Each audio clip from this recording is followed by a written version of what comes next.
How much How much? should I pay for a house? I have no idea. I know, right?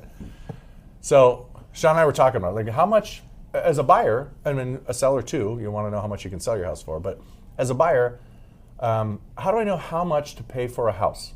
And I think in our market right now, and Sean will elaborate on this, and I'm going off of what I'm seeing for my listings, and I've got buyers that are going out to look at homes, and the market is so amazing right now that, especially with technology, right? The internet, the MLS, Redfin, Zillow, social media, all this stuff. I'm telling you, if a home comes on the market on a Wednesday and they're listed at $2 million, do open house Saturday, Sunday. If offers are not coming in by Monday, Tuesday, you know that, okay, I may have a chance as a buyer to negotiate. Correct. If I am a seller and I also realize that I'm not getting offers by those dates, all right, we can let it sit and see what's going to happen and see if somebody's willing to negotiate. Maybe there's someone who hasn't seen the internet yet. Maybe there's somebody who's not seen the internet, yes. And that pigeon has not delivered the message of, hey, there's Just a new home for sale. Yeah, I've just been waiting to give you more money than you wanted for your house. Exactly, but you know right away that you can do that. So like I have buyers right now, it's like, hey, new homes just come on the market. They really love it, and I can call and ask if you know, hey, are you guys going to wait through the weekend for offers? Are you willing to take an offer up front? The majority of them are wanting to wait through the weekend to see once you get all the publicity and get everybody in there. So, but you know, hey, come Monday evening, Tuesday, Wednesday, if you don't have anything, as a buyer, you know what? I know it's only a week, but in our market, that is the time that you actually will have a chance, I believe, and have seen experience-wise, to actually, you have a chance to negotiate a little bit. You know, yeah, I call it the psychology of the seller with my clients. So if you want to make a preemptive offer, so home hits the market Thursday in our market, right? Today's the day, Thursday. Open houses, maybe there's a twilight tour Friday night. You have Saturday, Sunday. If you want to offer before anyone gets to see the house, your offer can't be at the list price. You have to give the seller a reason. An incentive to do that. Yeah, to not look. And you would only do that if you love the house that much. And you may be the only one that wrote, however, it's perfect for you. And that really is the most important thing. And if you're willing to pay a certain price for it. Yeah. And that's what I tell people too, is it's perception of value, right? Yeah. At the end of the day, something is worth what someone's willing to buy and sell for. It could be a watch, a phone. Like if Apple said that their phones were going to be $3,000 and nobody bought them, guess what they're going to do? You and I probably should buy one. I would too. Yeah. With their financing plans, fantastic. Right. No, but they drop the price, right? Yeah. You've seen this in any other industry, and it exists here too. But the difference with real estate is, it's a different thing. It's not you live in it, right? You build memories in it. Like the house I bought, I paid $200,000 over the asking price, which is not an asking price; it's a list price, just a subjective number. Yeah.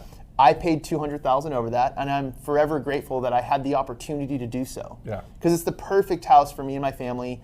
I'll never sell this house. I'll have it forever. My kids they'll probably sell it and get a bunch of money out of it because inflation will just drive it up anyways. But if it's the perception and it's the fear, the psychology of a buyer is the fear of making a mistake. Did I pay too much? And what I try to do with our clients is, if there's a home that just hit the market, and let's just say it's $1 million for easy numbers, listed for $1 million, it's a list price, not an ask. So don't look at it as, I don't want to pay more than what they wanted. They want as much as they can possibly get. Of course. Right? So if you paid $25,000 more for the house, so if Jason's your agent and Jason says, hey, you guys, there's a lot of interest in this house, it looks like you're going to have to go $25,000 over the list price, you know, immediately like, well, I don't want to pay them more than it's worth, right? I don't want to give them more than they want. It's like, okay, fine. You walk away, somebody else pays that or more. Yeah. How do you emotionally feel about it? And then the way that we look at it is not so much what does the house cost, but what does the house cost you? So if $25,000 with 20% down, current interest rates are probably about $150 a month difference for $25,000 in price. So is it worth losing the house to someone else over $25,000? Right. Emotionally, yeah. Someone's an idiot if they'll pay that. Yeah, that's a good idea, like a step-up thing. Like, hey, I'm okay at this price, $25,000 over. No, I wouldn't want to lose it, but $50,000 over, I'm okay losing that house. Until I say, okay, is it worth losing the house over $50,000? Right. Yes, someone's an idiot if they pay that. Is it worth losing over $300 a month? No, that's like one fancy dinner. True. It's the same question. Right. We're just framing it instead of saying, what does the house cost? What does the house cost you? Yeah. And this really applies when you're using a mortgage because somebody else is putting up the majority of the money. Yeah. So that's how we frame it for our clients so that they make the most strategic offers. I want everybody to get a deal. Yeah. But in this type of situation, getting a deal is winning the house over everybody else. Yeah.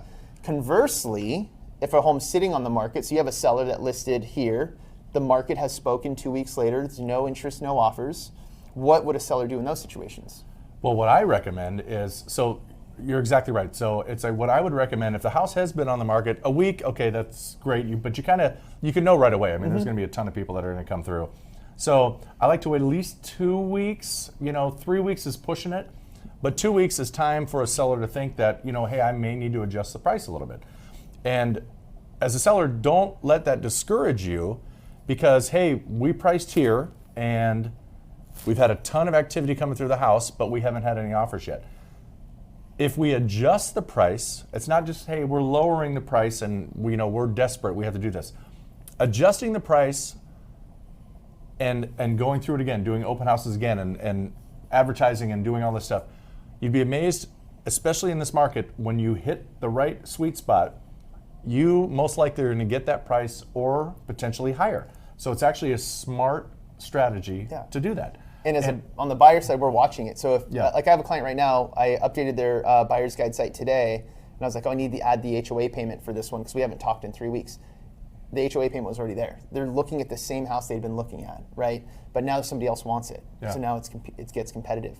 So in a property that's sitting, I'm watching it, the client's watching, going, okay, when can we take advantage of the seller's money, right? And a lower price isn't always the best strategy when you're using a mortgage. There may be a better way to use whatever that reduction would be, but when the seller comes off the market here, comes back on here, and then they get more interest, they're going to drive the price higher than that, and now we're back into having to win. Yeah, and as a buyer, to back up a little bit, when we were talking about how much a home is asking on the market and how long before I know I can negotiate or what have you, it happens fairly quickly. Again, it could be a week. And if they have nothing, that's when you know. But the best thing is to stay on top of it and obviously have an agent or somebody who's helping you out to stay on top of those things and asking those questions and keeping in touch with the agent to see what activity they're getting. And it totally depends on each home individually. But there's chances out there. But the way the market is, I mean, we're finding out pretty dang quick. Yeah, the internet changed the game. So like for open houses, I always tell real estate agents, you don't need a picture of the house at your open house with the bed, bath count, and square footage. Anyone who's coming to your house already saw that on the internet. That's why they're there. So you have to speak to what people want. So the internet's already gotten people to where they need to be. Internet being social. They know where they're going. Whatever it is. That's like you and I were talking about earlier. It's like, putting out all those open house signs. I mean, that was huge years ago. I typically am just putting one out in front of the house because everybody that's wanting to come through that house, they're already jumping through the hoop. They know what house they're going to see. Google Maps, they know how to get there. GPS on the car. It's like I don't necessarily want to have everybody come into the house and just want to see, hey, well, what's the backsplash? What's that's not who we're trying to sell to. Yeah, as a listing agent, you're trying to drive as much attention to the house to get as many offers as possible, to push the price as high as possible for your clients. Because every seller wants as much money as they possibly can get. And every buyer wants to get it for as low of a price as they can get it. And the problem is, or the difference, not the problem is that is perception of value, because when you're using a mortgage, you're not putting up all the money, the bank is. So we really have to look at what does it cost you versus what does it physically cost. And the same thing goes for dropping the price. A lower price does not mean more savings necessarily. Sometimes there's better ways to use the seller's money to your advantage. And to Jason's point, that's why the team you choose matters, right? You've got to have an agent and a lender who can look at all this stuff that we've talked about today in detail to get you the best deal, no matter what that means. So give us a call. Jason Caskie, Coldwell Banker, Sean Herrero, Cross Country Mortgage. Thank you guys for watching. Take care, and we'll see you soon. See you soon.